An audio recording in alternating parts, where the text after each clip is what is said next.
ડભોઈ બ્રાહ્મણની વાડી ખાતે સિનિયર સિટીઝન પરિવારના ઉપક્રમે સભાસદોના જન્મોત્સવ તેમજ ભક્ત કવિ દયારામ જયંતીની ઉજવણી કરવામાં આવી।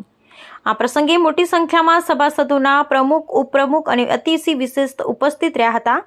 ડભોઈ નગર સિનિયર સિટીઝન્સ પરિવારના ઉપક્રમે ડભોઈના પનોતા પુત્ર અને ભક્ત શિરોમણી કવિ દયારામના જન્મ જયંતિની ઉજવણીના ભાગરૂપે ડભોઈ બ્રાહ્મણની વાડી ખાતે વિશિષ્ટ કાર્યક્રમ યોજવામાં આવ્યો, જેમાં આદર્શ કલા નિકેતન સંગીત વિદ્યાલયના પ્રમુખ અતુલભાઈ પટેલ ઉપસ્થિત રહ્યા હતા।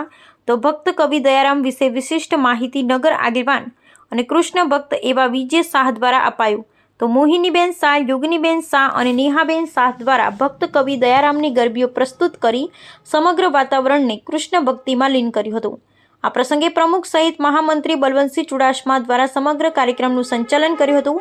સાથે ઓગસ્ટ સપ્ટેમ્બર માસમાં આવતા સભાસદોના જન્મદિન નિમિત્તે સાલ ઉઢાડી જન્મોત્સવનો કાર્યક્રમ સફળ બનાવ્યો હતો।